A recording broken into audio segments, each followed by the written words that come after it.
It's 7 a.m. and you're still in bed. Get up and make me excellent breakfast, my wife yelled, slapping me across the face. After I lost my job. You can't be jobless and be useless, she said. It was then I decided to teach her a lesson. Let me tell you something about waking up to a slap across the face at 7 in the morning. It's not exactly what they put on those motivational Instagram posts about starting your day right. But there I was, sprawled across what used to be our king-size bed, when Clara's perfectly manicured hand came flying across my cheek like I was some deadbeat in a daytime soap opera. The sting was sharp, sure, but what really got me was the way she stood there afterward, hands on her hips, looking at me like I was something she'd scrape off the bottom of her designer heels. You're still in bed? Get up and make me breakfast, she yelled, and I swear to God, her voice could have cut glass. Her face was twisted up in this expression of pure disgust, like she'd just found out I'd been secretly collecting toenail clippings or something equally revolting. But no, my crime was much worse in Clara's eyes. I had the audacity to be unemployed and horizontal at the same time. 3 weeks. That's how long it had been since Norcrest Logistics decided they didn't need a logistics coordinator anymore. 3 weeks since they handed me that pathetic severance check and a "we're restructuring" speech that basically translated to "don't let the door hit you on the way out, champ." And in those 3 weeks, my dear wife Clara had transformed from the woman who used to bring me coffee in bed on weekends into this shrieking harpy who treated me like I was some kind of freeloading roommate she couldn't wait to evict. You know what's funny? Well, not funny haha, more like funny in that twisted, ironic way that makes you want to laugh and cry at the same time. For 8 years, I'd been the provider in this relationship. I was the guy who worked 60-hour weeks so Clara could go back to school for her MBA. I was the one who paid the mortgage, bought her that shiny BMW she loved to show off to the neighbors, and never once complained when she spent my money on those ridiculous weekend spa trips with her equally obnoxious sister Irene. But apparently, 3 weeks of unemployment was enough to erase all of that history. 3 weeks was all it took for me to go from husband to dead weight in Clara's eyes. And this morning, she made it crystal clear that her patience, what little she'd had to begin with, was officially gone. You can't be jobless and useless, she sneered, and there it was. The line that would change everything. Not just because of what she said, but because of how she said it, with this smug little smirk playing at the corners of her mouth like she was delivering the punchline to a joke only she understood. That's when something inside me snapped. Not like a twig breaking, more like a dam bursting.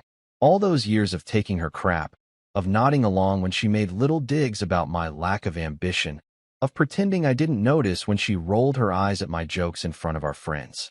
All those times I bit my tongue when she talked down to me like I was some kind of mental defective who needed constant supervision. It all came rushing back in that moment, and I realized I was done being her verbal punching bag. See, here's the thing about being married to someone for 8 years. You learn things. You pick up on patterns, notice inconsistencies, file away little details that might not seem important at the time, but could be absolute gold later on. While Clara thought I was just her quiet, compliant husband who wouldn't say boo to a goose, I was actually paying attention. I was watching, listening, and most importantly, remembering. The slap still burned on my cheek as I sat there on the bed, but there was another kind of burning happening in my chest. It wasn't pain or humiliation. It was something much more dangerous. It was clarity. For the first time in years, maybe ever, I could see the situation for exactly what it was. Clara had shown her true colors, and they were ugly as hell. She was still standing there, waiting for me to jump up and start scrambling eggs, or whatever the hell she expected me to do. But instead, I just looked at her. Really looked at her. Took in the way she was dressed in that expensive business suit I'd paid for. The way her hair was perfectly styled, even though it wasn't even 7:30 in the morning. The way she was tapping her foot impatiently, like I was wasting her precious time. Well, she demanded, crossing her arms. Are you going to just sit there like a lump? Or are you going to make yourself useful for once? I could have said a lot of things in that moment. I could have apologized, jumped up, and started making her breakfast like the good little husband she expected me to be. I could have explained that I'd been looking for jobs, sending out resumes, networking my ass off trying to get back on my feet. I could have reminded her that I'd supported her for years without complaint, That maybe showing a little compassion during a rough patch wasn't too much to ask from your supposed life partner. But instead, I just smiled. Not a happy smile, not even a particularly pleasant one. It was the kind of smile you might see on someone who just realized they've been playing poker with a cheater for years and finally figured out where they've been hiding the extra aces. "I'll get right on that," I said, my voice so calm it surprised even me. Clara must have heard something in my tone that she didn't recognize, because for just a second, her confident smirk wavered. But then it was back, and she was already turning toward the door, probably planning her grand exit. "Good," she said over her shoulder. "And while you're at it, maybe think about what you're going to do with your life. Because this whole unemployed house husband thing, it's not working for me." As her footsteps echoed down the hallway, I sat there in the growing morning light, my cheeks still stinging from her slap, and started planning. Not breakfast, screw breakfast. I was planning something much more satisfying.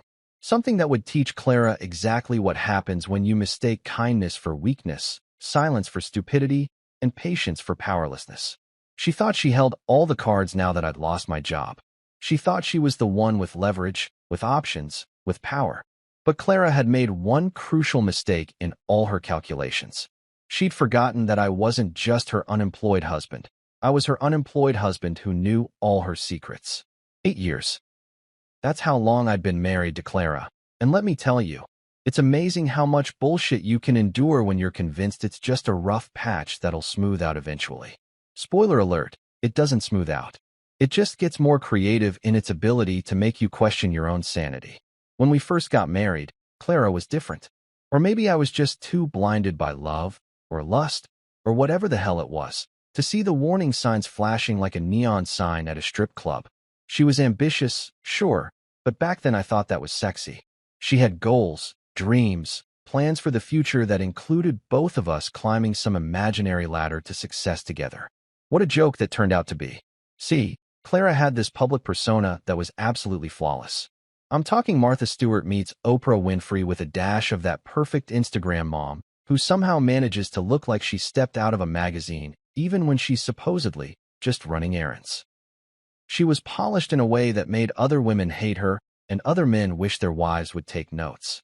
At dinner parties, she'd glide around the room like she was hosting her own talk show, charming everyone with her wit and intelligence, dropping casual mentions of her latest business victories like breadcrumbs for the less successful to follow.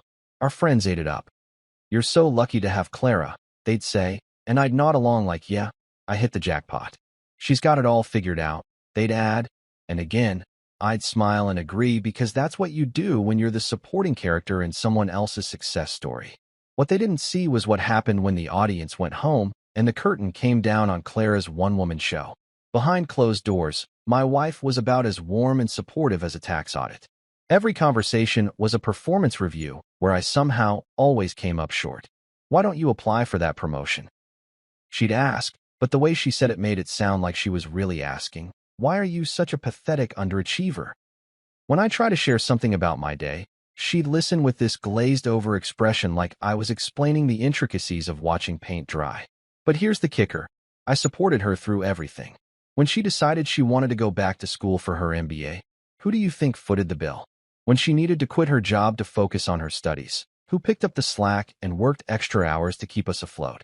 And when she graduated and decided she needed a professional wardrobe that cost more than most people's cars, guess whose credit card got maxed out?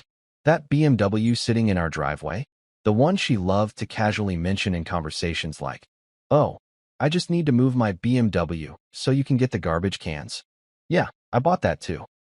Not because I'm some kind of materialistic show-off, but because Clara convinced me it was an investment in her professional image.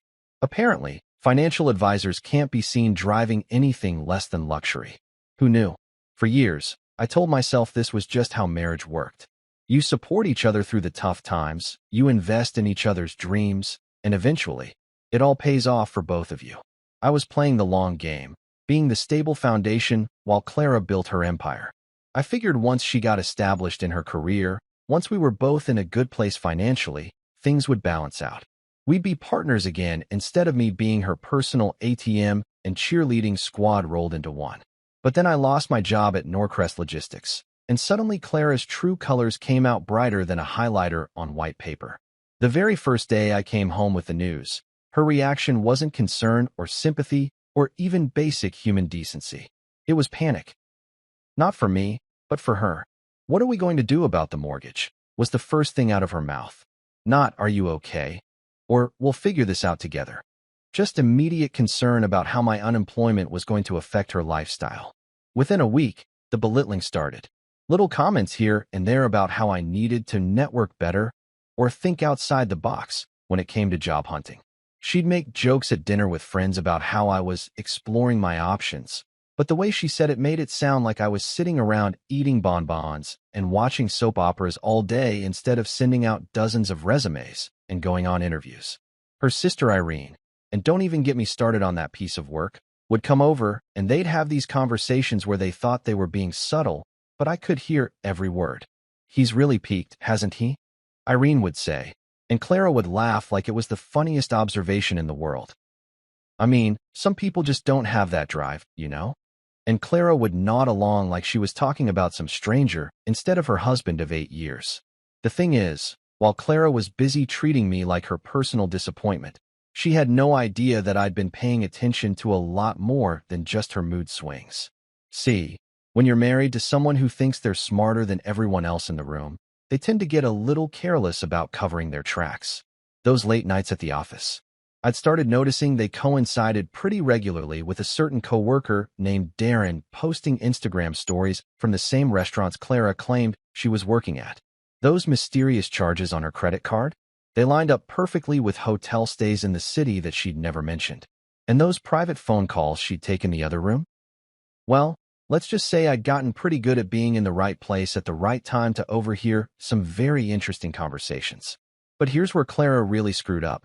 She thought I was stupid. She thought that just because I didn't make a scene, didn't call her out on her increasingly obvious lies, didn't fight back when she treated me like garbage, that meant I was clueless. She mistook my patience for ignorance, my silence for acceptance, and my restraint for weakness. What she didn't realize was that I'd been documenting everything. Not in some creepy, obsessive way, more like an insurance policy. Screenshots of suspicious text messages when she left her phone unattended. Photos of receipts that didn't match up with her stories. Voice recordings of particularly brutal conversations where she'd really let her mask slip and showed just how little respect she had for me. I had boxes of evidence tucked away in places Clara would never think to look, all organized and dated like some kind of marital crimes database. Every cruel comment, every obvious lie, every piece of proof that the woman everyone thought was perfect was actually a manipulative, cheating fraud. I had it all. After Clara delivered that Academy Award-worthy slap and her little motivational speech about breakfast, she didn't just walk away. Oh no, that would have been too easy. She had to add insult to injury, literally. As she grabbed her designer purse and headed for the door, she threw one more verbal grenade over her shoulder that detonated everything I thought I knew about our relationship. "If you don't get your act together, don't expect to live here for free," she said, not even bothering to turn around and look at me when she delivered this ultimatum.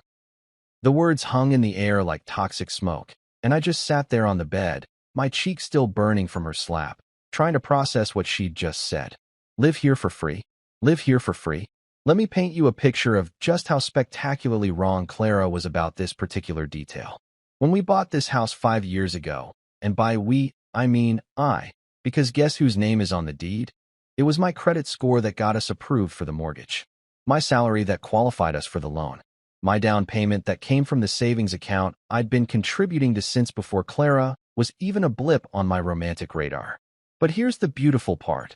Clara was so busy being the breadwinner for the past few years, so convinced that her fancy financial advisor job made her the queen of our domestic castle, that she'd apparently forgotten some pretty crucial details about our living situation. Like the fact that the house deed had my name on it. Just mine. Not both of ours. Not some cute joint ownership thing. Just good old-fashioned single-name ownership that would make any divorce attorney do a little happy dance. You see, when we bought the place, Clara was still in school, still building her credit, still basically a financial liability according to the bank standards. So we put everything in my name with the understanding that we'd add her later when she was more established. But then life happened. Clara got busy with her career, and somehow later, never actually arrived. Every month, the mortgage payment came out of my account. Every property tax bill, every insurance payment, every home improvement loan, all of it traced back to me and my supposedly inadequate financial management skills. As I sat there listening to her BMW, the one I bought, did I mention that, roar out of the driveway, I couldn't help but laugh. Not a happy laugh, mind you. More like the kind of laugh you hear in horror movies right before someone does something that'll require a lot of bleach to clean up afterward. Clara had just threatened to kick me out of my own house. My house. The house I'd been paying for while she was off playing financial advisor and apparently playing hide the salami with her coworker Darren. But the house wasn't even the best part of this whole delicious irony sandwich. No, the real cherry on top was all the other stuff Clara had conveniently forgotten in her rush to establish dominance over what she thought was her crumbling marriage. Like my friend Malik, for instance. Clara had always dismissed him as that computer nerd you went to college with. But what she didn't realize was that Malik had turned that computer nerd status into a pretty lucrative tech consulting business. The kind of business that specialized in digital forensics, data recovery, and, most importantly for my current situation, making information go viral faster than a TikTok dance craze. Malik owed me a few favors too. Remember that time Clara insisted we couldn't help him move because she had some important networking event that turned out to be a wine tasting at the country club? Yeah, I still helped him move his entire apartment by myself while Clara was off getting tipsy with her bougie friends. Or how about when his startup was struggling and needed a small loan to keep the lights on? Guess who didn't even hesitate to write that check while Clara was giving speeches about not mixing business with friendship? Yeah, Malik remembered all of that. And Malik had skills that could make Clara's perfectly curated life implode faster than a house of cards in a hurricane. But I'm getting ahead of myself.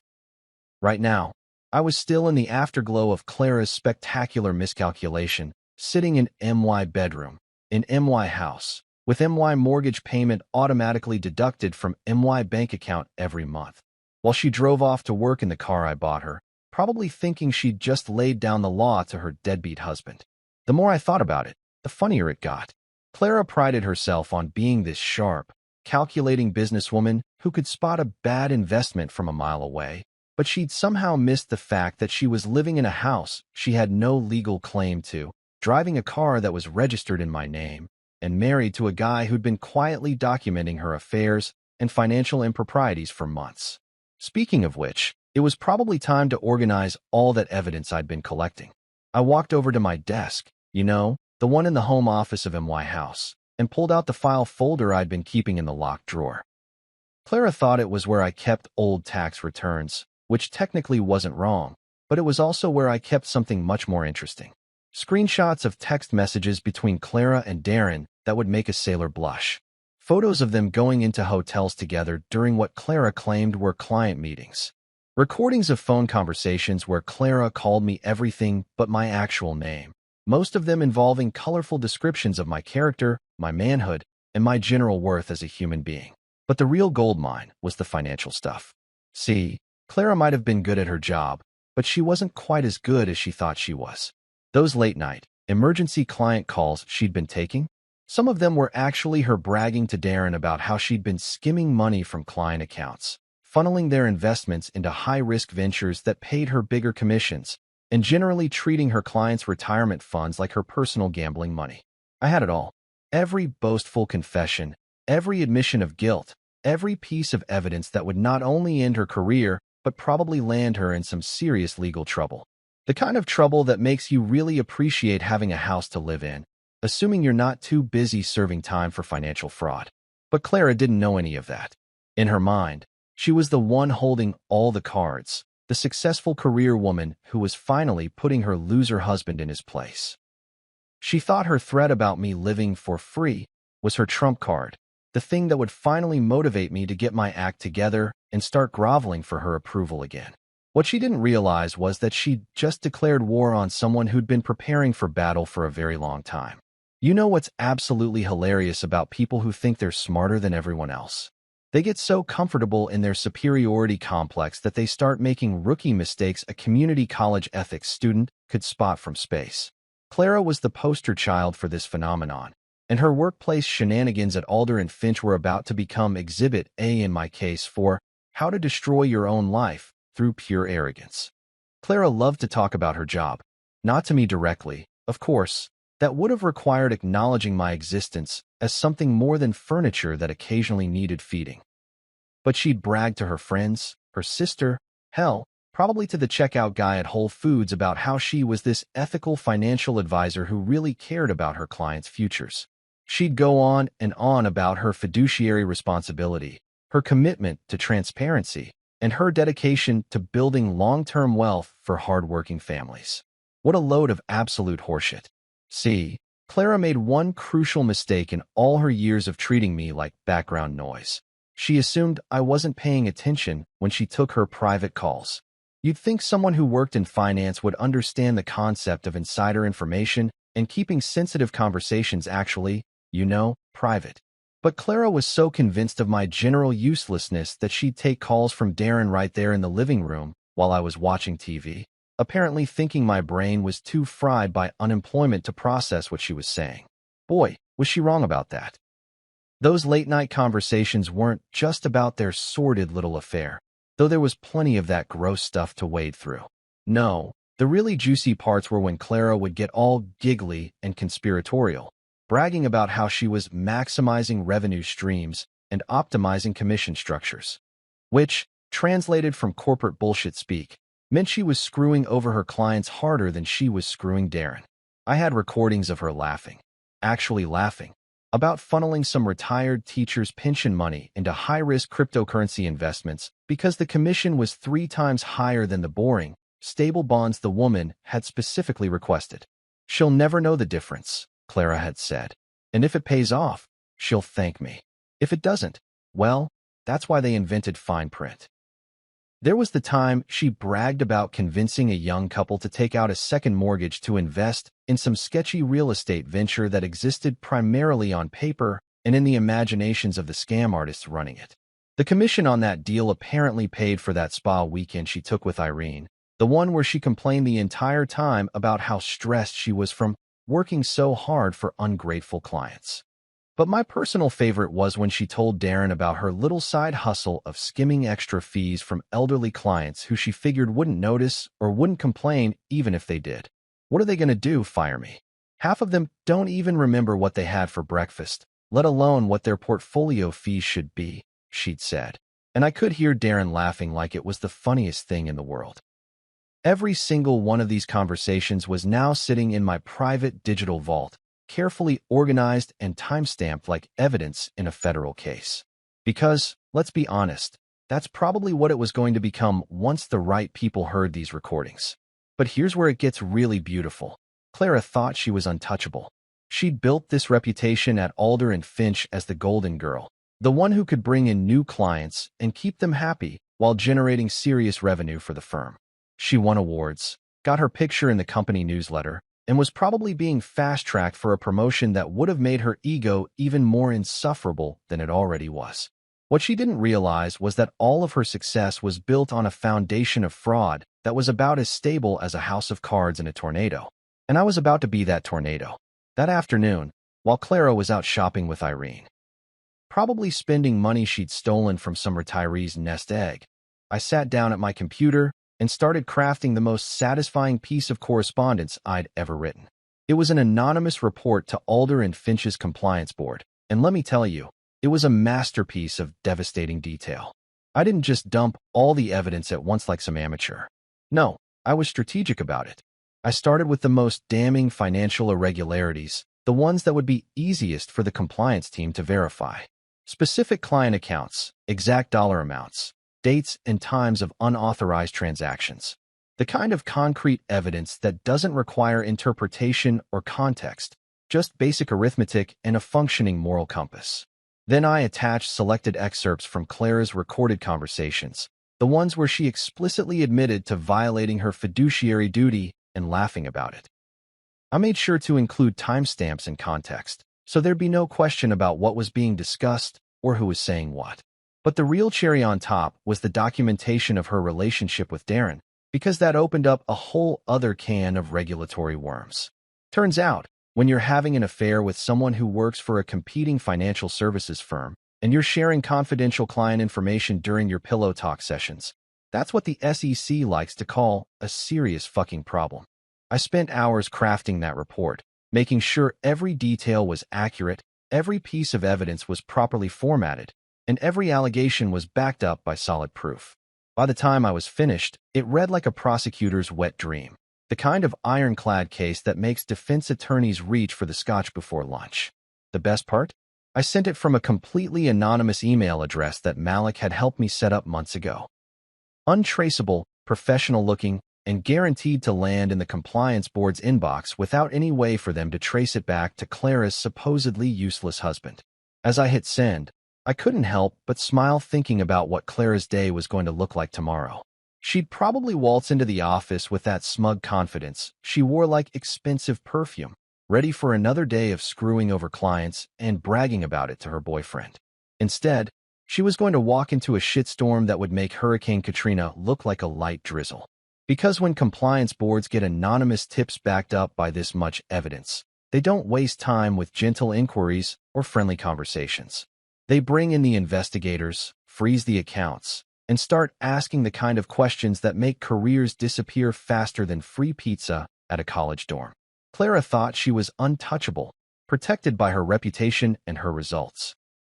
She was about to learn that reputation is just another word for how far you have to fall, and her results were about to become evidence in what was probably going to be a very public, very career-ending investigation. You know what they say about gut feelings? They're usually right, even when you're desperately hoping they're wrong. For months, I'd had this nagging sensation in my stomach every time Clara came home late. Every time she took those mysterious phone calls in the other room. Every time she suddenly became very interested in working out and started buying lingerie that I never got to see her wear. It was like having a constant low-grade fever that you keep ignoring, hoping it'll just go away on its own. But gut feelings don't pay for divorce lawyers, and they sure as hell don't hold up in court. So while my instincts were screaming that something was off, I did what any rational person would do. I started gathering proof. And let me tell you, Clara made it easier than a paint-by-numbers kit designed for toddlers. The first real evidence came courtesy of pure dumb luck and Clara's complete inability to keep track of her own lies. She'd told me she was working late on some big client presentation, something about a corporate retirement fund that needed restructuring. Real boring stuff, the kind of financial jargon that makes normal people's eyes glaze over. But here's the thing. She forgot that we shared a Netflix account, and Netflix has this adorable little feature that shows you what's being watched and when. So while Clara was supposedly crunching numbers and building PowerPoint slides until 11 at night, Netflix was showing that someone was binge-watching Emily in Paris from her profile at the exact same time. Now, I'm no detective, but even I could figure out that you can't simultaneously analyze pension fund allocations and watch subtitled romantic comedies about fashion-obsessed Americans in France. That's when I started paying closer attention to the details, and sweet Jesus, the details were everywhere once you knew where to look. Like how Clara suddenly developed this passionate interest in fitness. Not just any fitness, mind you, but specifically the kind that required her to go to the gym at weird hours when normal people were either at work or asleep. She'd leave the house at 10 in the morning, claiming she was going to meet her trainer and wouldn't come back until 3 or 4 in the afternoon. When I'd ask how her workout went, she'd launch into these elaborate descriptions of her training routine that sounded like she'd memorized them from a fitness magazine. But here's what really gave it away. Clara hated exercise. In our entire 8-year marriage, the most strenuous physical activity I'd ever seen her do was walk from the car to the front door while carrying shopping bags. She complained when she had to take the stairs instead of the elevator. She once called an Uber to go 4 blocks because she didn't want to mess up her hair by walking. And now suddenly she's this fitness enthusiast who needs 4-hour gym sessions 3 times a week? Yeah, right. And I'm the Queen of England.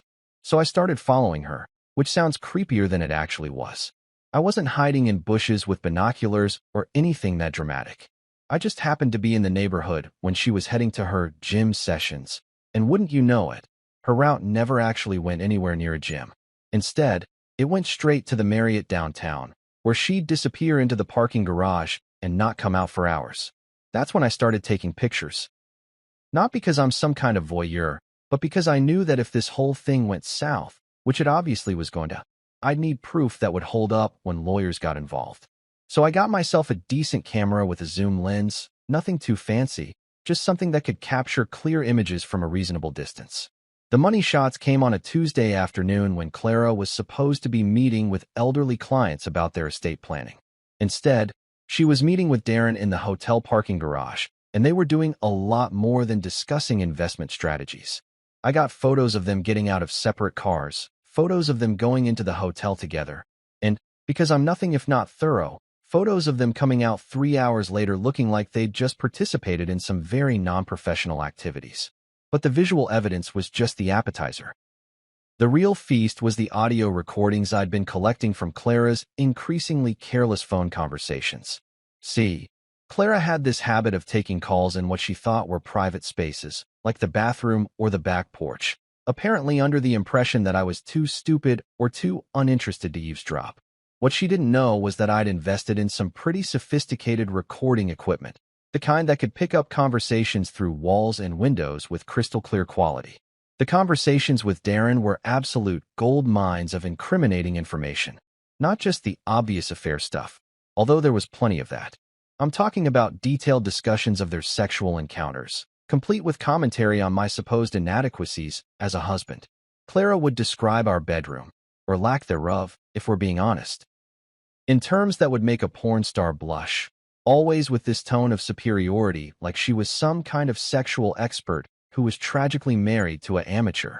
"He hasn't touched me in months," she told Darren during one particularly charming conversation. And honestly, I'm grateful. It's like being married to a piece of furniture that occasionally asks what's for dinner. But my personal favorite was when she called me a charity case with a receding hairline and the sexual prowess of a sedated sloth. I mean, the receding hairline was a low blow. Genetics aren't exactly a choice. But the sedated sloth comparison was actually kind of creative. Points for originality, Clara. The recordings revealed that this affair had been going on for over 6 months, with detailed plans for weekends away, discussions of what they'd do once Clara figured out how to get rid of the deadweight, and even conversations about moving in together once she'd extracted herself from this disaster of a marriage.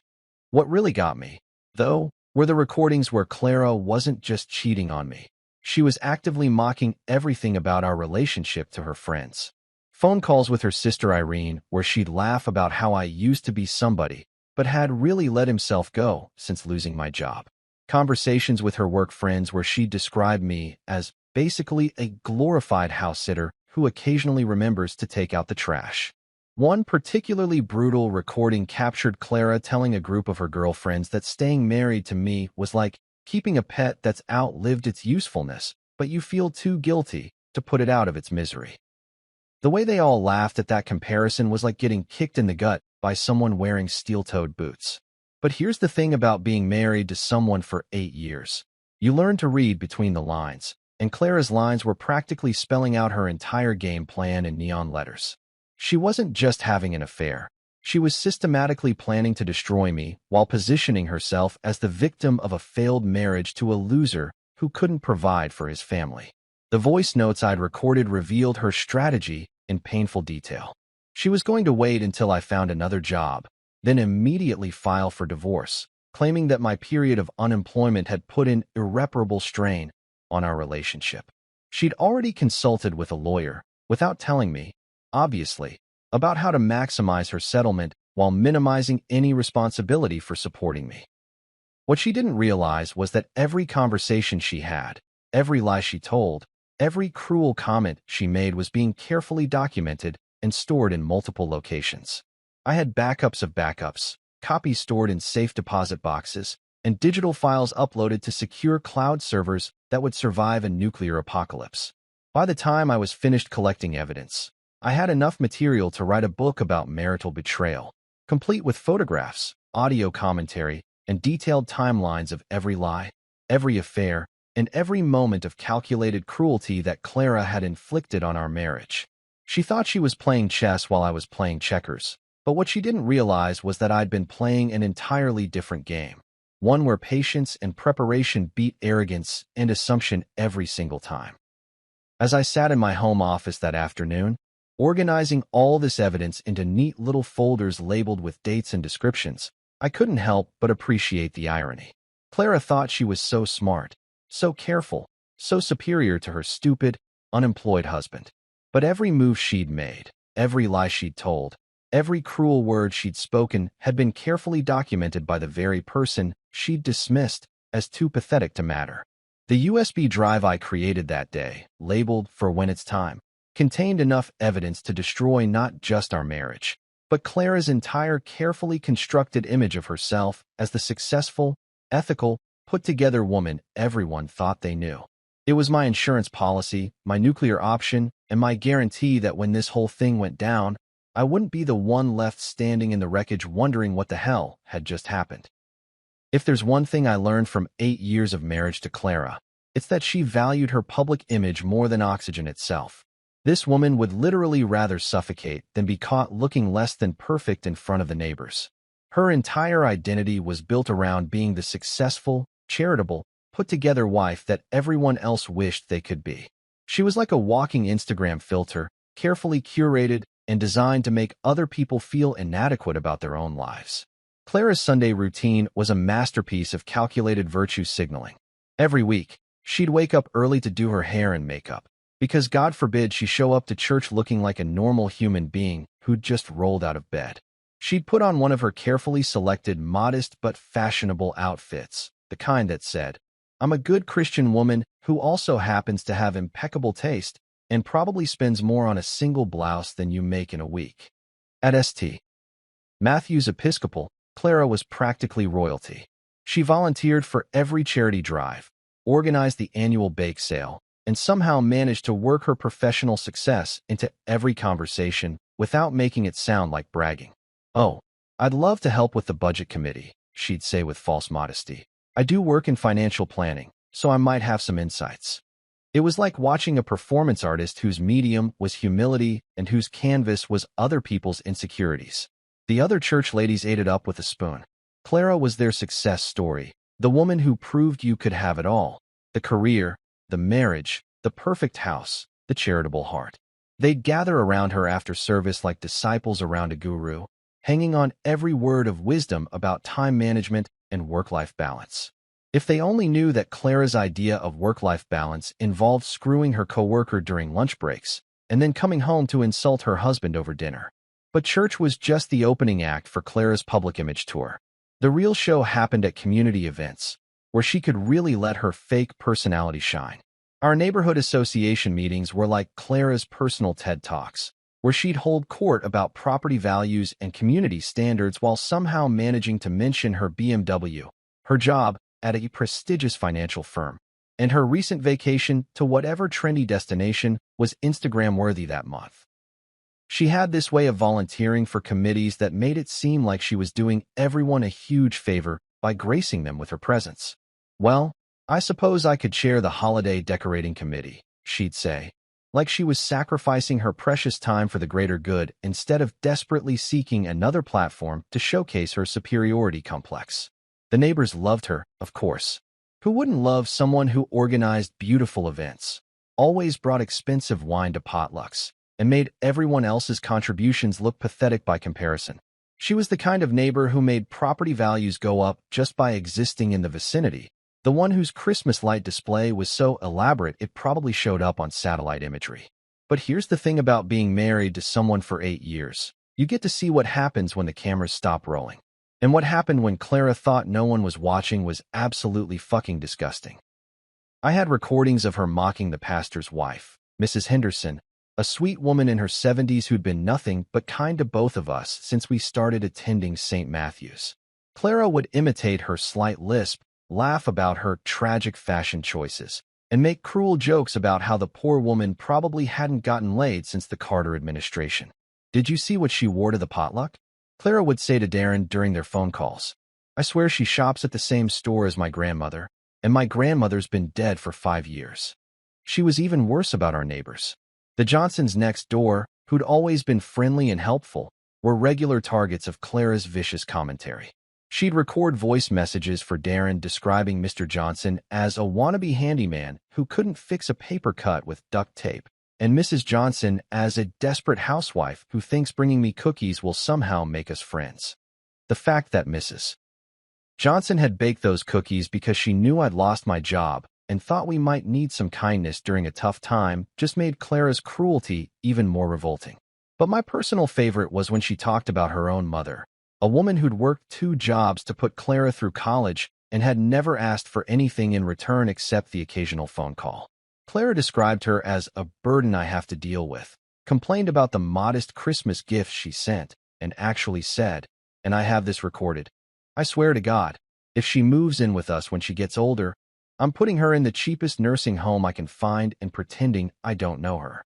All of this venom, all of this casual cruelty toward people who'd done nothing but show her kindness, was carefully documented in my growing collection of evidence. But unlike the financial fraud and the affair documentation, this stuff was pure character assassination material. This was the kind of evidence that wouldn't just destroy Clara's career, it would destroy her entire social standing in every community she'd worked so hard to infiltrate. That's when I decided it was time to start sharing some of Clara's private thoughts with the people she'd been talking about. Not all at once, and not in a way that could be traced back to me. I was going for maximum impact with plausible deniability, like a surgical strike on Clara's reputation that would leave her wondering who'd betrayed her trust. The church committee was the perfect place to start. I created an anonymous email account, thanks again to Malik's tech expertise, and sent a carefully edited audio clip to the church secretary, Mrs. Patterson. The clip featured Clara's greatest hits about Mrs. Henderson, including the comment about her fashion choices and a particularly vicious impression of her trying to lead the children's choir. I included a note explaining that I was a concerned parishioner who felt the committee should know what one of their volunteers really thought about the community. For the neighborhood association, I went with a different approach. Instead of audio, I compiled screenshots of text messages where Clara had shared photos of our neighbors' houses and made cruel comments about their landscaping, their car choices, and their general existence. The Johnsons' cookie-bringing kindness was mocked as desperate social climbing, and the elderly couple across the street were described as basically corpses who forgot to die. I sent these screenshots to the association's group chat from a burner phone, making it look like someone had accidentally forwarded them to the wrong group. "Oops, sorry, meant to send this to someone else," was all the message said, but the damage was immediate and devastating. Within hours, my phone started buzzing with messages from neighbors and church members. "Is this real?" they wanted to know. "Did Clara really say these things?"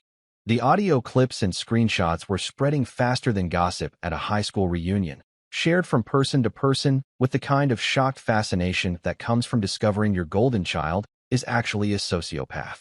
Mrs. Patterson called me directly, her voice shaking with hurt and confusion. "I don't understand," she said. "Clara always seemed so nice, so supportive. Was she really making fun of Mrs. Henderson this whole time?" I played dumb, of course, expressing my own shock and disappointment while secretly celebrating the fact that Clara's carefully constructed image was crumbling like a sandcastle at high tide. The neighborhood group chat exploded with comments ranging from disbelief to outrage. The Johnsons stopped by personally to ask if I'd heard the recordings, their faces showing the kind of hurt that comes from discovering someone you tried to help actually despised you. "We always thought Clara was so sophisticated," Mrs. Johnson said sadly. "We never imagined she was laughing at us behind our backs." But the real masterpiece was what happened at church that Sunday. Word had spread through the congregation faster than a wildfire in August, and the atmosphere was thick with whispered conversations and sideways glances. Clara, completely oblivious to the social apocalypse that was brewing around her, walked in wearing one of her usual church outfits, ready to play her role as the perfect Christian woman. Except this time, nobody was buying it. The usual crowd of admirers who normally surrounded her after service kept their distance like she was carrying some kind of contagious disease. Mrs. Henderson, bless her heart, still tried to be polite, but you could see the hurt in her eyes when Clara approached her with that fake smile and asked about the upcoming charity drive. "Oh, I think we have enough volunteers, Mrs. Henderson said quietly, which in church lady speak translates to "go fuck yourself with a rusty spoon." Clara's confusion was visible from across the room, her carefully practiced smile faltering as she realized something had shifted in her social ecosystem. The coup de grace came when Pastor Williams approached her after service with a concerned expression that usually preceded difficult conversations about spiritual guidance. "Clara, we need to talk," he said, and you could practically see the blood drain from her face as she realized that whatever was happening was serious enough to warrant pastoral intervention. By the time Clara got home that afternoon, her phone was buzzing with notifications from social media, text messages, and missed calls from people whose opinions she actually cared about. Her perfectly curated world was falling apart in real time, and she had no idea why or how to stop it. But this was just the beginning. The church and neighborhood stuff was like softening up the enemy before the real attack. I'd shown Clara's community who she really was when she thought nobody was listening, but I hadn't even started on the professional consequences yet. That was coming next, and it was going to make her social humiliation look like a gentle warm-up for the main event. As I watched Clara pace around the house that evening, frantically trying to figure out how her private conversations had become public knowledge, I couldn't help but appreciate the poetry of it all.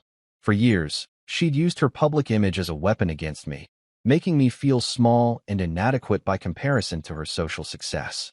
Now that same public image was becoming her weakness, the very thing that would make her fall from grace so much more spectacular and painful. You know what's beautiful about living in the digital age? Information travels faster than a celebrity breakup rumor, and once something goes viral, trying to stop it is like trying to stop a freight train with a pool noodle. Clara was about to learn this lesson in the most spectacular way possible, and I had a front row seat to watch her perfect little world explode into a million pieces across every social media platform known to mankind. By late afternoon, the church and neighborhood drama was just the warm-up act for the main event. While Clara was still trying to figure out how her private conversations had leaked to our local community, I was already 3 steps ahead, preparing to launch her humiliation into the stratosphere of internet infamy. This wasn't going to be some small-town gossip that would blow over in a few weeks. This was going to be the kind of viral destruction that follows you around like a digital scarlet letter for the rest of your natural life. Malik had been waiting for my call all day, and when I finally rang him up, I could practically hear the excitement in his voice. "Please tell me it's showtime," he said, and I could picture him cracking his knuckles like some kind of digital warrior preparing for battle. Malik wasn't just good with computers. He was the kind of guy who could make your life appear or disappear from the internet with the same ease most people use to order pizza. "It's showtime," I confirmed, and within minutes, Malik was at my house with a laptop bag that looked like it could launch a space shuttle.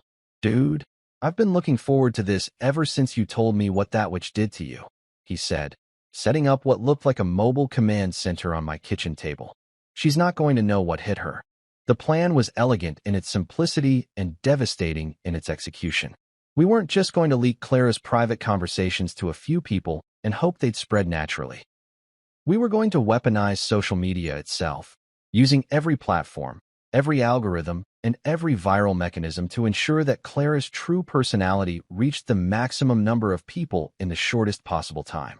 Malik had created a network of burner accounts across Facebook, Twitter, Instagram, TikTok, and even LinkedIn, because apparently, professional humiliation deserved its own special platform. Each account had a different digital fingerprint, different posting patterns, and different follower networks to make it look like the information was coming from multiple independent sources rather than one coordinated attack. "The key," Malik explained as his fingers flew across the keyboard like he was playing a piano concerto, "is to make it look organic. We're not just dumping everything at once. We're creating a narrative that builds momentum as it spreads." The first wave started on Facebook, where Clara had the largest and most engaged audience. We began with the audio clips of her mocking Mrs. Henderson and the other church ladies, but we didn't just post them raw. Malik had edited them into short, easily shareable clips with captions that provided context. Local financial advisor caught mocking elderly church members, and "Is this how Alder and Finch employees really feel about their community?" The reaction was immediate and visceral. Clara's Facebook friends, most of whom were either co-workers or people from church, started commenting with shock and disappointment. "I can't believe this is real," wrote one of her work colleagues. "This doesn't sound like the Clara I know," posted another, though you could tell from the tone that they were starting to question exactly how well they actually knew her. But Facebook was just the appetizer. The real feast was happening on TikTok, where Malik had created a series of videos that combined Clara's audio recordings with video footage of her at church and community events. The contrast was absolutely devastating. Watching Clara smile sweetly at Mrs. Henderson during a charity event, while simultaneously hearing her voice mocking the woman's appearance and intelligence, created a cognitive dissonance that was impossible to ignore. The TikTok videos were labeled with hashtags like hashtag two-faced, hashtag churchlady, and hashtag fake charity, and they started gaining traction faster than a cat video during a pandemic. The algorithm picked them up and started showing them to people in our area, then to people with similar interests, then to anyone who'd ever searched for content about workplace drama or religious hypocrisy. "Holy shit," Malik said, refreshing the view counts every few minutes. "This one just hit 10,000 views, and it's only been up for an hour." The comments are absolutely brutal. And they were. TikTok users don't mess around when it comes to calling out perceived hypocrisy, and Clara was getting roasted harder than a marshmallow at a Boy Scout campfire. "This is why I don't trust people who volunteer for everything," one comment read. "She's literally the reason trust issues exist," said another. "Imagine being married to this psychopath," wrote a third, which hit a little too close to home, but was also weirdly validating. Twitter was where things really started to pick up steam, though. Malik had crafted a thread that told Clara's story in digestible, retweetable chunks, complete with audio clips, screenshots, and context that painted a picture of systematic cruelty disguised as community involvement. The thread started with "Thread, local charity volunteer, caught on tape mocking elderly church members she claims to help," and spiraled into a devastating expose of Clara's two-faced behavior. The Twitter thread was getting retweeted by local news accounts, community watchdog groups, and even some minor celebrities who lived in the area. Each retweet expanded the reach exponentially, carrying Clara's humiliation to audiences she'd never even heard of. Within hours, hashtag Clara the Church Fraud was trending locally, and people were quote-tweeting the thread with their own stories of encountering fake charitable types. But the real nuclear option was LinkedIn, where Clara's professional reputation lived and breathed. Malik had posted the financial fraud evidence, the recordings of Clara bragging about skimming money and defrauding clients, with a professional tone that made it sound like a concerned industry whistleblower was exposing unethical practices. "Financial advisor at Alder and Finch caught admitting to client fraud" was the headline, and it spread through professional networks like wildfire. Clara's LinkedIn connections, her coworkers, industry contacts, and potential clients were sharing and commenting on the post with increasing alarm. "If this is real, this is a serious violation of fiduciary duty," wrote one financial planning expert. "How did this person pass the ethics requirements for certification?" asked another. The professional pile-on was swift and merciless, with Clara's industry reputation getting demolished in real time. By 5 o'clock, my phone was buzzing nonstop with notifications from people tagging me in posts, asking if the viral content was about my wife, and expressing shock that they'd known Clara personally. The local news had picked up the story, and reporters were already calling Alder and Finch for comment about their employees' recorded admissions of fraud. "Dude, check this out," Malik said, showing me his laptop screen. "The story just got picked up by that financial industry blog with like 500,000 subscribers. Clara's about to be famous in all the wrong ways." The beautiful thing about social media is that once something reaches critical mass, it becomes self-sustaining. People were finding the content on their own, sharing it with their networks, and adding their own commentary that kept the momentum building. Clara's humiliation had become entertainment for thousands of strangers who were dissecting her character like she was a particularly fascinating train wreck. Instagram was where the visual evidence really shined. Malik had created posts that showed Clara at various community events with overlay text featuring her actual quotes about the people she was pretending to care about. The contrast between her public smile and her private venom was so stark, it looked like a psychological study in human duplicity. The Instagram posts were getting thousands of likes and hundreds of comments, with people sharing their own experiences with fake volunteers and two-faced community members. Clara had become the poster child for performative charity, The cautionary tale that parents would tell their children about the importance of genuine kindness versus calculated image management. But perhaps the most damaging platform was Nextdoor, the neighborhood social network where Clara had spent years building her reputation as the perfect neighbor. The posts there were being seen by everyone in our immediate area. People who'd interacted with Clara personally, who'd been on the receiving end of her fake kindness, who'd always had a nagging feeling that something wasn't quite right about her too-perfect persona. The Nextdoor comments were particularly savage because they came from people who knew Clara personally. "I always thought there was something off about her," wrote one neighbor. "She seemed too good to be true," and apparently she was. Another neighbor shared a story about how Clara had volunteered to help with their elderly mother, but then never followed through, leaving them scrambling to find alternative care. By the time the sun started setting, Clara's digital destruction was complete.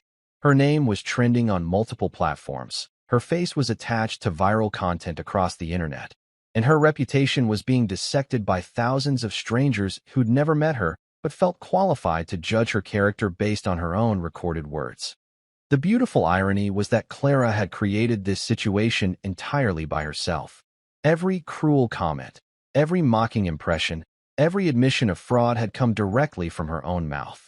I hadn't fabricated anything, hadn't exaggerated or taken anything out of context. I'd simply given Clara's own words the audience they deserved. As Malik packed up his equipment and prepared to leave, he clapped me on the shoulder with the satisfaction of a job well done. "That," he said, "was a masterpiece of digital justice.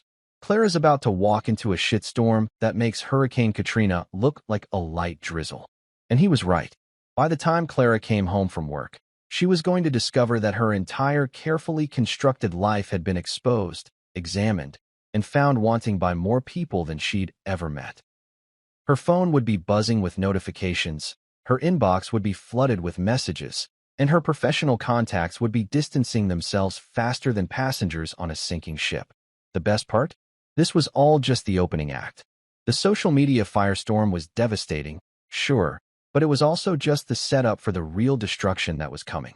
Because while Clara was dealing with her viral humiliation, the compliance board at Alder and Finch was reviewing my anonymous report, and that was going to hit her where it really hurt, right in the career she valued more than human decency.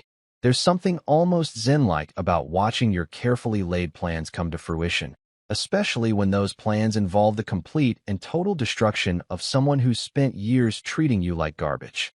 As I sat at our dining room table, well, technically my dining room table, since the house was in my name, sipping my coffee and watching the clock tick towards 7 o'clock, I felt the kind of peace that usually comes from meditation or really good drugs.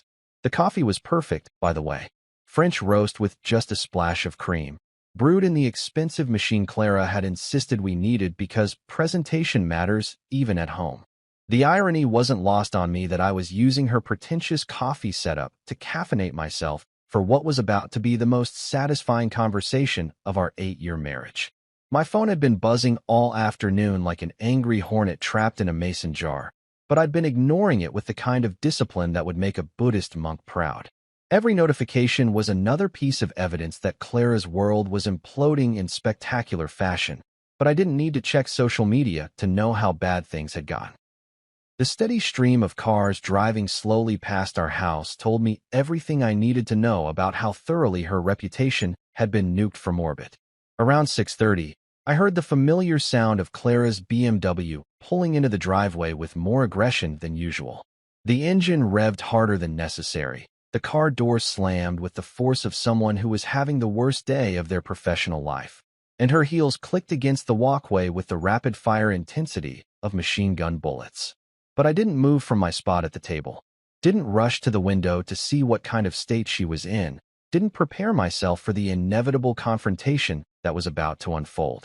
Instead, I took another sip of coffee and admired how the evening light was filtering through the kitchen window, casting everything in this golden glow that made even our outdated backsplash look almost artistic. The front door exploded open like Clara was being chased by zombies, followed by the sound of her purse hitting the floor and what was definitely her favorite designer shoes being kicked off with enough force to leave marks on the wall. I could hear her muttering something under her breath as she stomped through the house, probably a string of profanity that would make a sailor blush. When she finally appeared in the doorway of the dining room, Clara looked like she'd been through a blender set on Destroy Everything. Her perfect makeup was smeared from crying. Her hair was disheveled in a way that suggested she'd been running her hands through it in frustration, and her usually immaculate business suit was wrinkled like she'd been wearing it for a week straight. But what really got me was her eyes. For the first time in years, maybe ever, Clara looked genuinely scared. Not angry, not indignant, not superior. Just terrified in that primal way that happens when your entire world suddenly stops making sense and you realize you have no idea how to fix it. Everything is ruined, she said, her voice cracking like a teenager going through puberty. My job, my reputation. Darren won't even answer me. What's happening? She was clutching her phone like it was a life preserver, but from the way she kept staring at it with horror, I could tell it wasn't providing much comfort. Probably because every time she looked at the screen, she was seeing more evidence of how thoroughly her life had been demolished in the span of a single afternoon. I took another slow sip of my coffee, savoring both the flavor and the moment. For 8 years, Clara had held all the power in our relationship. She was the successful one, the respected one, the one everyone admired and wanted to be around. I was just the supportive husband who paid the bills and tried not to embarrass her at social functions. But now? Now the tables had turned so completely that it was like watching a master chess player suddenly realize they'd been playing checkers the whole time while their opponent was playing three-dimensional chess with pieces they didn't even know existed. You slapped me at 7 a.m., I said, my voice as calm and steady as if I was commenting on the weather. By 7 p.m., you got your answer. The words hung in the air between us like a confession at a murder trial. Clara's face went through about 17 different expressions in the span of 3 seconds. Confusion, realization, disbelief, and finally, pure terror as the implications of what I'd just said started to sink in. What? What do you mean? She stammered, but we both knew she already understood exactly what I meant. The woman who'd spent years calling me stupid had just figured out that her supposedly clueless husband had been playing a game she didn't even know was happening. I set my coffee cup down on the table with deliberate precision, making sure the bottom made contact with the wood in a way that produced a soft but definitive click. It was such a small sound, but in the silence of that moment, it might as well have been a gavel falling in a courtroom. I mean, I said, maintaining that same eerily calm tone, that you've spent months thinking you were married to an idiot who couldn't possibly understand what you were really doing. You thought I was too stupid to notice your affairs, too weak to do anything about your lies, and too pathetic to ever fight back. Clara's mouth opened and closed like a fish gasping for air, but no sound came out. She was probably trying to figure out how to spin this, how to turn herself back into the victim and me back into the villain. But for once in her life, Clara was completely out of clever responses and manipulative tactics. You have recordings, she whispered, and it wasn't a question. It was the horrified realization of someone who'd just discovered that every cruel thing they'd said in private had been carefully documented by the very person they'd been talking about. I have everything, Clara, I said, and the simplicity of that statement seemed to hit her harder than if I'd screamed or thrown something. Every affair, every lie, every time you mocked me to your friends, every illegal thing you've done at work. All of it. Recorded, documented, and distributed to exactly the right people at exactly the right time.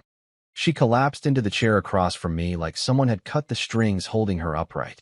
For a moment, she looked less like the successful, put-together woman everyone thought they knew and more like a scared child who'd been caught doing something terrible and didn't understand how the adults had figured it out.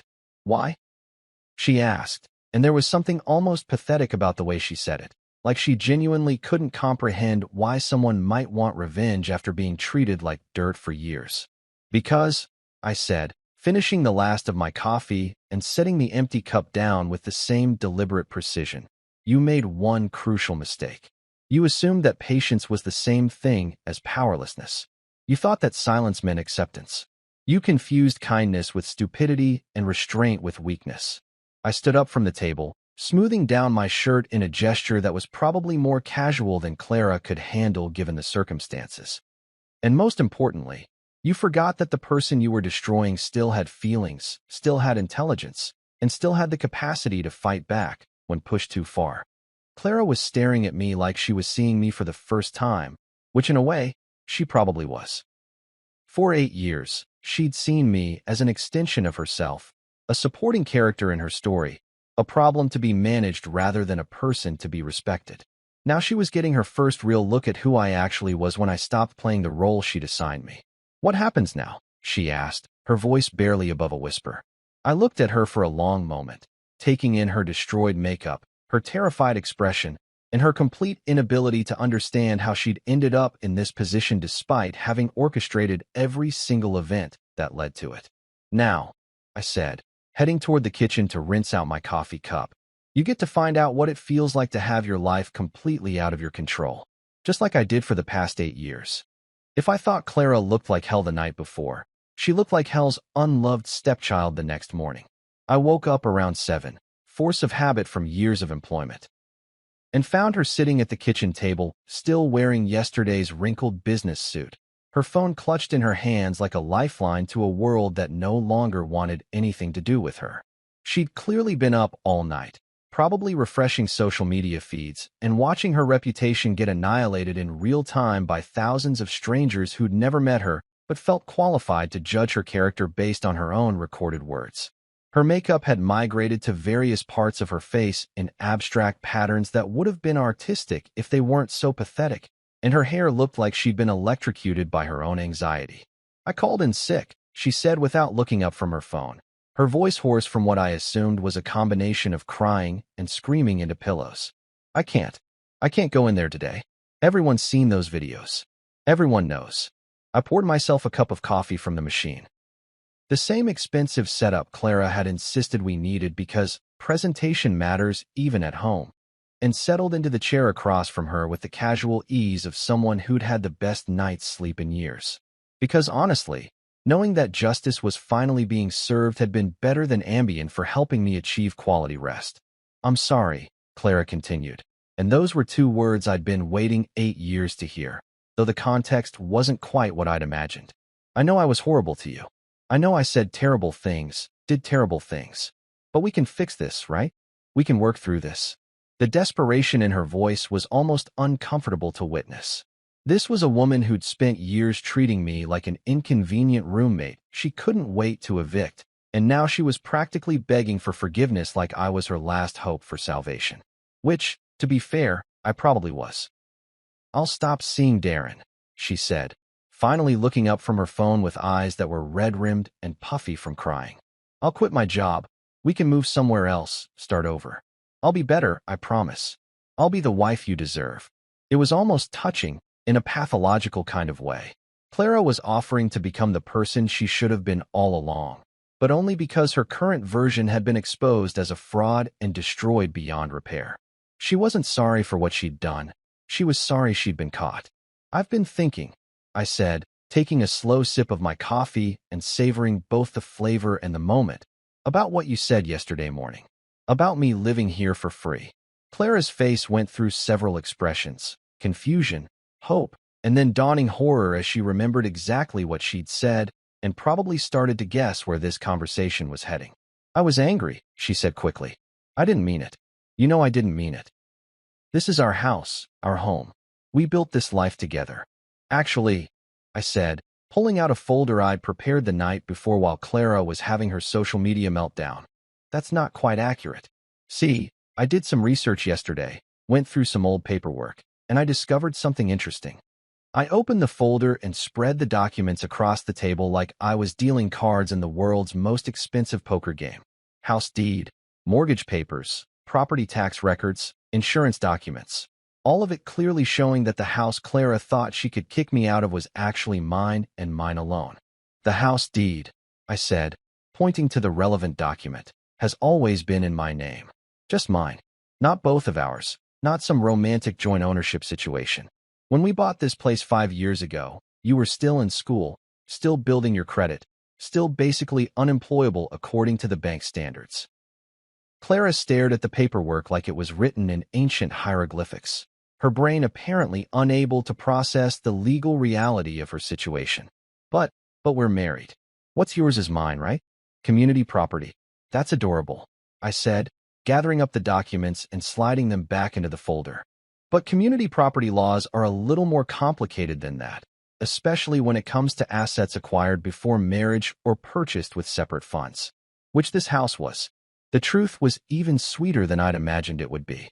Not only was the house entirely mine, but Clara had never contributed a single penny to the mortgage, the down payment, or any of the major improvements we'd made over the years. She'd been so focused on building her career and spending money on herself that she'd never bothered to invest in what she thought was our shared future. But I can't just. Where would I go? Clara asked, and there was genuine panic in her voice now. I don't have anywhere else to live. My salary barely covers my car payment and credit cards, which brought us to the next item on my agenda for the morning. While Clara had been busy having her breakdown, I'd been busy consulting with my lawyer, a sharp woman named Ms. Grant who specialized in divorce cases and had the kind of reputation that made cheating spouses wake up in cold sweats. Actually, I said, pulling out my phone and scrolling to the email I'd received from Ms. Grant around midnight. Your salary situation might be changing pretty soon. I got some interesting news about your employment status at Alder and Finch. Clara's face went white. Not pale, not light, but actually white like all the blood had suddenly decided to relocate to other parts of her body. What do you mean? Well, it seems that anonymous report I mentioned yesterday, the one about your creative approach to client fund management, the compliance board took it very seriously. Seriously enough that they've suspended you pending a full investigation. I showed her the email on my phone, watching her eyes scan the words that spelled out the end of her career in corporate speak that was polite but unmistakably final. Suspended without pay, under investigation for multiple violations of fiduciary duty, facing potential criminal charges for fraud and embezzlement. They can't do this, Clara whispered, but even she didn't sound convinced. I have rights. I have a union. Financial advisors who steal from their clients don't typically get a lot of sympathy from their unions, I said, taking another sip of coffee, especially when there's recorded evidence of them bragging about it to their boyfriends. That's when Clara really lost it. Not just crying or yelling, but full-on sobbing like someone had died, which in a way, someone had. The Clara who'd existed 24 hours ago, successful, respected, untouchable, was as dead as Julius Caesar, and the Clara sitting across from me was just a shell trying to figure out how to survive in a world that no longer had any use for her. I'm filing for divorce, I continued, because there's no point in dragging out the inevitable when you're already twisting the knife. Ms. Grant assures me it'll be quick and clean, especially given all the evidence of your infidelity and financial crimes. But spousal support, Clara started, grasping for any lifeline that might keep her afloat. Adultery tends to complicate spousal support claims, I said, enjoying the way her face crumpled as each piece of her imagined safety net got cut away. Especially when the adultery is documented with photos, videos, and audio recordings. And when the cheating spouse is also facing criminal charges for fraud. I stood up from the table and rinsed my coffee cup in the sink, a mundane domestic task that felt almost surreal given the nuclear conversation we'd just had. Clara was still sitting there staring at the paperwork like she could will it to say something different, like she could somehow reverse engineer her way out of the disaster she'd created. You have until the end of the week to find somewhere else to live, I said, hanging up the dish towel with the same casual precision I'd used for everything else that morning. Ms. Grant recommended I be generous with the timeline, given that you'll need time to find accommodations that fit your new budget. My new budget? Clara asked, though I think she already knew the answer. Unemployment doesn't pay as well as financial fraud, I said. You might want to start looking at studio apartments. Maybe something with roommates. I hear Craigslist has some interesting options for people in transitional housing situations. The beautiful thing about revenge is that when it's done right, it doesn't require any dramatic gestures or movie villain monologues.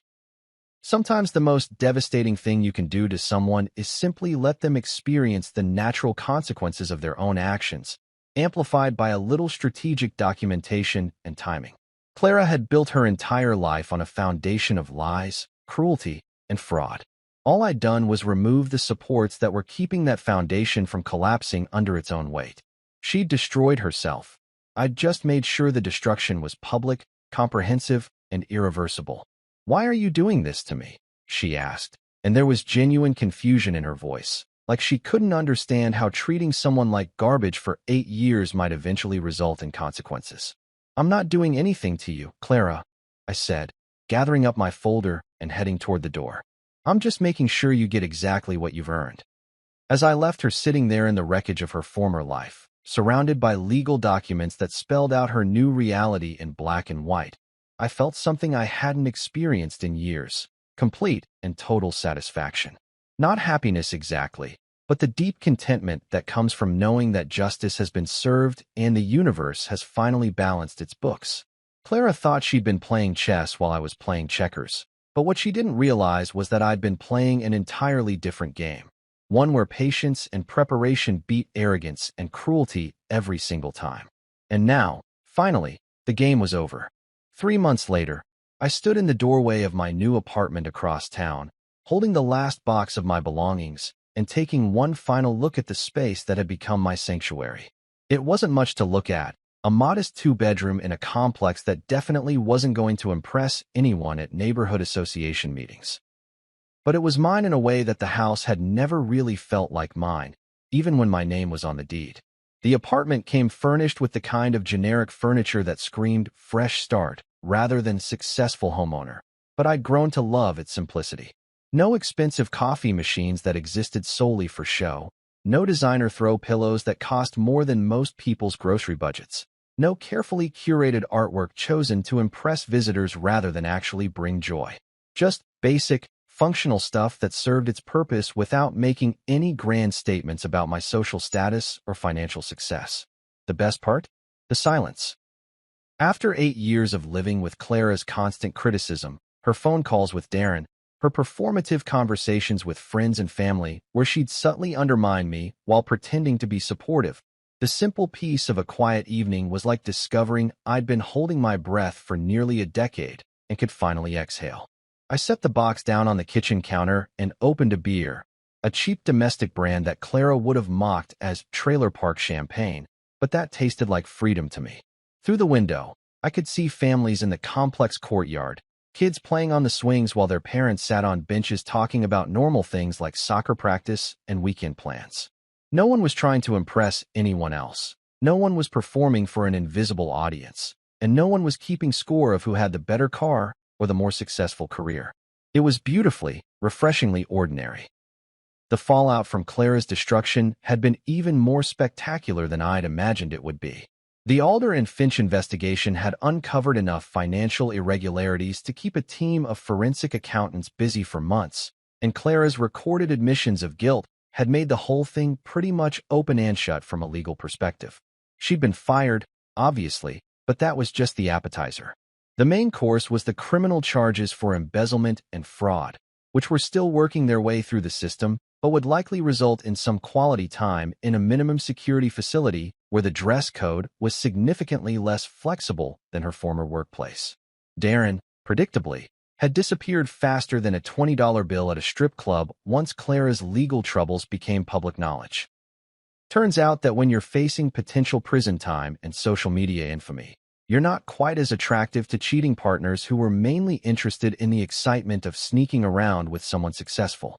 Clara had tried calling him dozens of times in those first few weeks, but apparently financial fraud isn't particularly sexy when it's being investigated by the FBI. The social media aftermath had been even more brutal than the legal consequences. Clara's humiliation had gone viral in that peculiarly modern way where thousands of strangers felt entitled to dissect her character and offer commentary on her life choices. She'd become a cautionary tale, a meme, a perfect example of what happens when your private awfulness becomes public entertainment. The internet had a long memory and an even longer appetite for watching privileged people fall from grace. But perhaps the most satisfying part of the whole experience was watching Clara's carefully constructed social network abandon her with the kind of speed usually reserved for natural disasters. The church ladies who'd once hung on her every word about charity work suddenly found themselves too busy to return her calls. The neighbors who'd admired her perfect lawn and expensive car were now crossing the street to avoid awkward conversations. Her work friends, her gym buddies, her social media followers, They'd all evaporated like morning dew once they realized that associating with Clara might damage their own reputations. It was almost poetic, really. Clara had spent years treating relationships like business transactions, measuring their value based on what other people could do for her image and social status. So when her image became toxic and her social status crashed harder than a drunk teenager's first car, those same people applied her own logic and decided she was no longer worth the investment. I'd run into her sister Irene at the grocery store a few weeks ago, and the encounter had been absolutely priceless.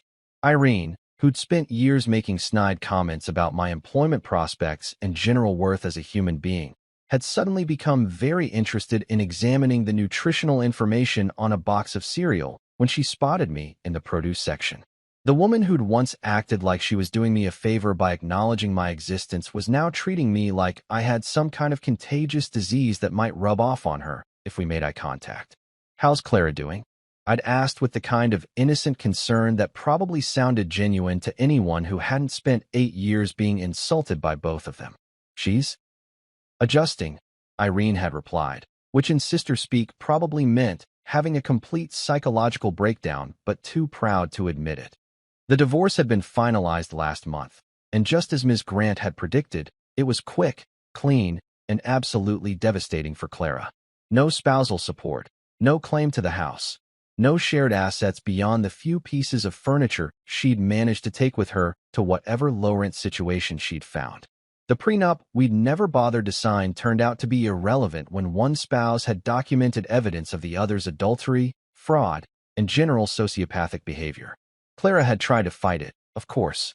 She'd hired a lawyer with the last of her savings and attempted to argue that she'd been psychologically manipulated, that the recordings were taken without her consent, that she deserved compensation for the years she'd invested in our marriage.